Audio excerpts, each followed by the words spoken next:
touring on the road. They can't go toe to toe. His new bitch taking notes, tryna find out how I glow. They stalking on the low, cause he know I'm about to blow. Don't get caught up, you'll get fucked up talking. Where you get this mentality from though? Because everything I hear about you, even the stuff you say, you like leader mentality. Like they not doing enough. I'm up and leave. I'm out Sony. I go to Mecca. My lifestyle, I feel like I need to change. I'm gonna just change. Like people don't just do this stuff. They don't just do it. Somebody put a battery in their bag and they do it. But for you, it's like this just my makeup. Like who inspired you to be like this? Where'd you get this from? To a degree, I would give it to my grandpa, because my grandpa was the first blue collar, high paid blue collar black man that worked for Acme, the supermarket. Yeah. He the first black man to go on TV for Acme. He was light skinned like me, you know what I'm saying? So he was like what they call a token nigga. Right, you know what I'm saying? Right. But he was the head of all of the butchers in the city. He the first businessman that I knew. Yeah. He had a hot dog cart up on City Ave, where, you know, I was a fat little greedy kid. I couldn't wait till he pulled the hot dog cart in the back of the house so I could run down and get the pretzels that didn't get bought and eat the chips and help him wash the stuff and all that, you know what I'm saying? And, as you should. You know what I mean? Like, to a degree, because my grandpa also was a drug dealer who fell victim to, when the crack era came about, a lot of them old heads that was moving crack didn't know that it wasn't like powder, so they thought that they could dibble and dabble and still keep going. So his downfall was that. I mean, he's clean now; he's 90-something years old. But shout out to grandpa, so him as a I just extracted the good things from my grandpa. Like I used to get up every morning to watch him ride his motorcycle to work. He had a Harley Davidson. I used to stand on my tippy toes to watch him out the back window. Riding that joint off. So he was like, why your grandpa but not your dad? My pop wasn't around. So my mom had me when I was 16 and my pop was 17. So shortly after I was born, my pop, he was in the streets too. You know what I mean? He was selling dope and then he was on dope. You know what I'm saying? And you know, dope, when I say dope, I mean actual dope. I mean heroin. Heroin, yeah. You know what I'm saying? My pop is clean now too, by the way. I didn't meet my dad until I was grown and I was already popping. Wow. And I was a little arrogant towards him because I looked at my dad as a groupie because he didn't, it seemed like it was just timing though. He didn't want to be involved with me until I was already popping, until I had a name for myself. So, you know, we rectified that. One of the things that helped me get over that, unfortunately, is when Freeway's son had passed. And I called one of my imams and I was like, yo, I'm thinking about letting my pop off the hook. And, you know, cause the imam that I called actually led the salat, the janazah prayer for Freeway's son, Sheikh Tahir. And she was like, listen, you're not letting your pop off the hook. You're letting yourself off the hook, bro. Cause that's your father and we Muslims and he got rights. You know what I'm saying? So, you know, I had let him off the hook once years ago when she first was born, and he had promised to do something for them and didn't come through, right?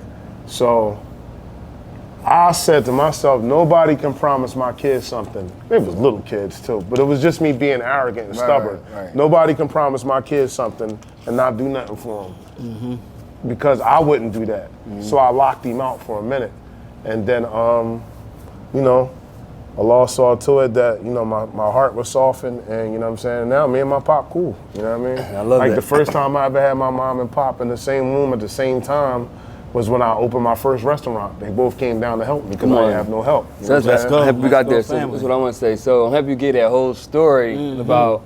Sorry, I know it's long. No, that was great. No, it was necessary. I'm going to tell you why, because a lot of people really only know you now because of the restaurants and because of your food. Your food is amazing. But like I was pretty like, yo, that's Jakk Frost though. But then you go in your gram, it's like, wow, how Young Chris know him, how Beans know him, how Free, like people they don't know. So now they get to see, no, he was already somebody. And they look up to him to show you the OG. But I wanted to paint that story, so maybe that you did that. And what I respect about your story is you made it, quote unquote, whatever that is. And then you got into your religion so hard that you realized like what true success really is, and you realized I'm already there. And you sat back got what God, got with your family, got with yourself, and then came back and still made a different way with the food. Yep. And you had the food, you had the West Philly store on 54th and Arch. 56 on one Arch. You had the South. So tell us how that came about. Shout out for West Philly. All right, so I had a restaurant at first at in a building. It was a great idea. The guy who bought it to me, his name is Almond Brown. He's the youngest state rep in Pennsylvania, right?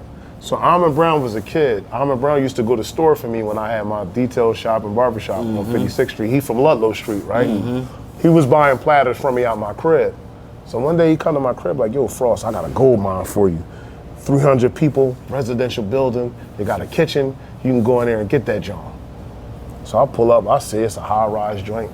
What I didn't know was it was 300 low-income seniors, right? But still, to me, with the block mentality, 300 people is 300 people. All somebody got to do is come. If 100 people buy something every day, you know what I'm saying, I'm good.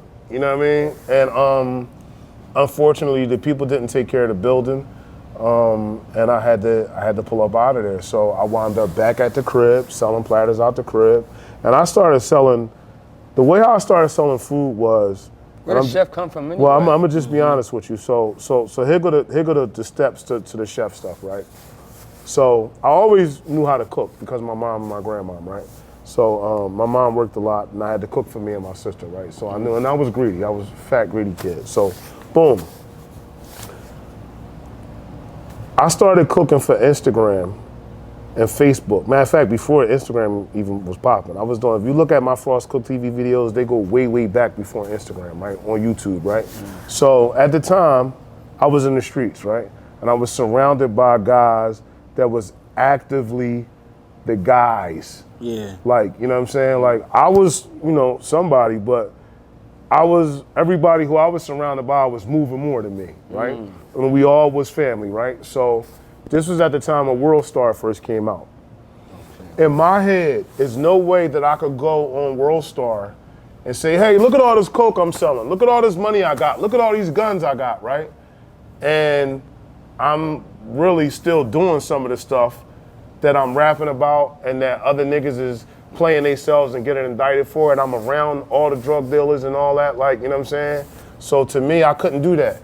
But I still wanted to this is when the hip hop blog sites really used to run shit. Nah Right and Hip Hop DX and all hip hop. So my thing was, I can cook. And say, instead of saying, hey, look at me, I really do what I rap about. I really sell dope. Here's the proof. Because at any given time, I could pull the brick out and put it on the table like a fucking idiot. You know what I'm saying? I could have niggas in my videos with they dope and they guns, but to me that was stupid, right? So I'm far removed from all of that stuff now. So I felt like getting people to look at me for cooking was a good job. Yeah. So what happened was I started doing videos, right? And then I had a video with Sean Price, Freeway, PD Crack, the whole boot camp clique came to my crib to eat. And we had a show with them later on that night. And I chefed up for them and it went crazy on the blogs. Oh, wow. Yeah, it went crazy. So it was like, and I still wasn't selling food yet because I still was in the streets, right? So what I used to sell, I didn't have access to it for a minute. It was a real bad drought, and I couldn't think of nothing else to do. So for me posting all of that stuff, and people say, you need to open a restaurant, I'll buy your food. I started selling platters out the crib. Right. And I was like, let me see. Right. First weekend, they're like 1,800, 3 days real quick. You know? No, 2 days, a short weekend, Friday and Saturday. Without looking over my shoulder. Right. I was like, this is crazy, right? You know what I'm saying? Like, yeah. 2 days, 1,800 is great numbers. Yeah, and I still was like, when the work came back in, I went back to work. Like, you know what I'm saying? Back out doing what I was doing. But it came to a point where I always used to make a dua. A dua for us is like a prayer, not our 5 times a day prayer, but it's like an extra supplemental prayer, right? I always used to ask Allah to increase my permissible money and decrease my impermissible money. And I feel like he did that. He answered my prayers because it got to the point where everything that I was selling was starting to dry up, and I'm not one of them guys to go outside my circle. I've never been to jail before. I've been jammed up because they thought they saw what they saw and they knew what they knew, but it was like wasn't no proof. But I never been to state road. I never been past the police.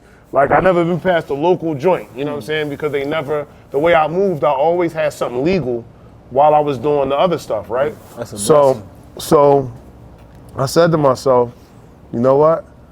I don't want to go to such and such, right? And it's so weird because somebody who I used to grab from and got indicted, he turned out to be a rat. He up-snitched. He up-snitched on his connect and down-snitched on the niggas that he was serving. So I was like, that's really wild for me.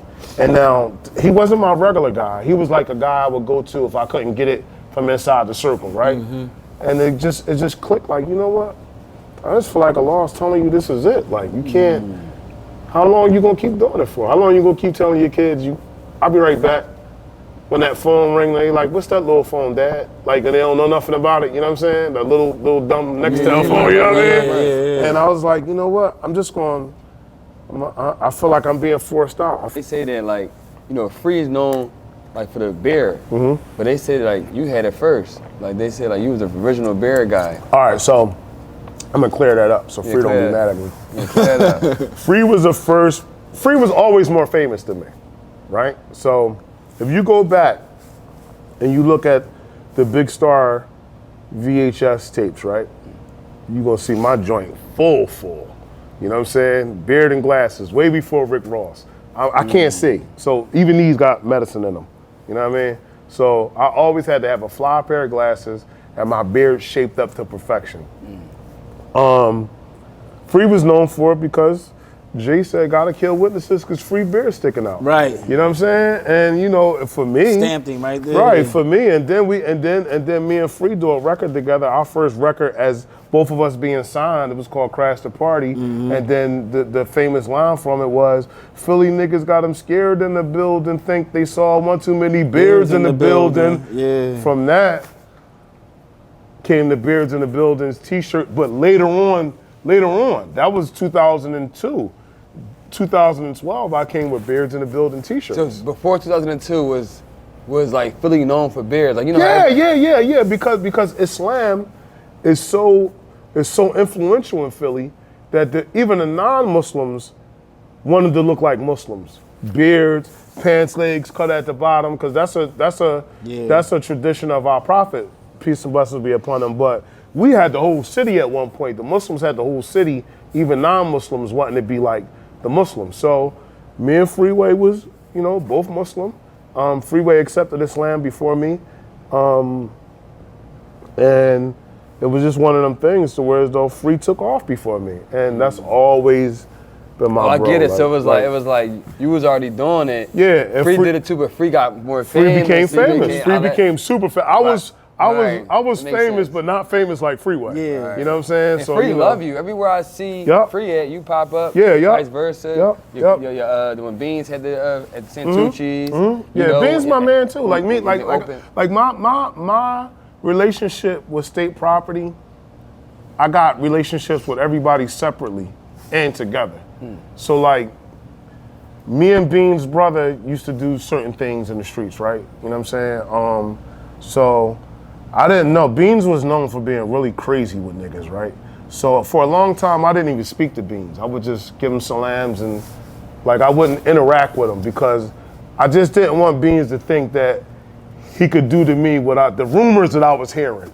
You know what I'm saying? So one time, because Beans really used to be, bully. Yeah, Beans was listen, he's a great guy though. That's my man. So one time we got a show, and Beans and Free brought Beans out as a surprise guest, right? So me and Beans sit like standing next to each other the whole night, not even talking, right? And it's weird because we both Muslim. It's just like, you know, that pride, that alpha pride, right? So he tapped me. He said, "Yo," he said, "Where the stage at, Frost?" I said, "Right there." He said, "All right. I don't want them to see me. Since you tall, I'm gonna walk behind you." He might not even remember this. He said, "I want you to bring me out on the stage." So that broke the ice, right? So then we talked. Everybody thought I was getting ready to rap. But Beans jumped from behind me like, Mac, you know how Mac come through one of the clubs. You know what I'm saying? So after that, we had a conversation. And he was like, you know, my brothers speak highly of you.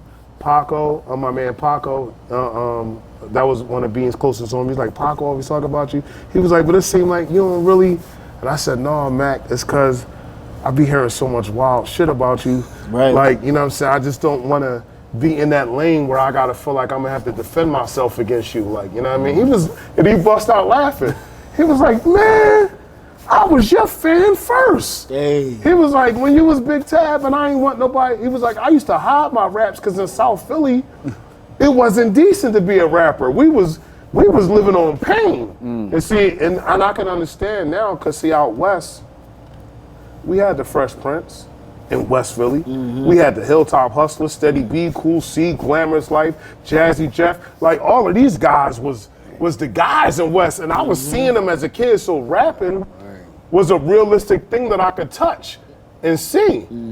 But in their section of the city, rapping was like, man, if you don't get the fuck out of here with that rap shit, like, you know what I'm saying? And I understand now why Beans used to say that, but he was like, yo, man, he was like, real rap, like, I was your fan first. Like, when we used to go trap, we used to go put your cassettes in the joint. You had the cassettes, and he ain't lying. I had the cassettes and the vinyls and all that before a lot of the guys that became famous after me. I think I was a little ahead of my time, but even with that, you know, I just feel like, you know, my Lord is the best of planners. I had a decent run in music. I made a decent amount of money, and then I was able to pivot and do something else. And it's funny because you had the restaurant and you have your daughter, who's an artist as well. And so it's like you was around a lot of artists, you were an artist, and your daughter's an artist, and we have an art. You know what I mean? So just bring your daughter up to let her know who the world she is. Cool. You know what I mean? Yep.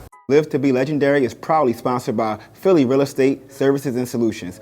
Are you a Philadelphia landlord in need of expert landlord-tenant services? Look no further. Philly Real Estate Services and Solutions is here to represent you in landlord-tenant court, ensuring a smooth and hassle-free experience. Give them a call at 610-235-7998. Again, the number is 610-235-7998.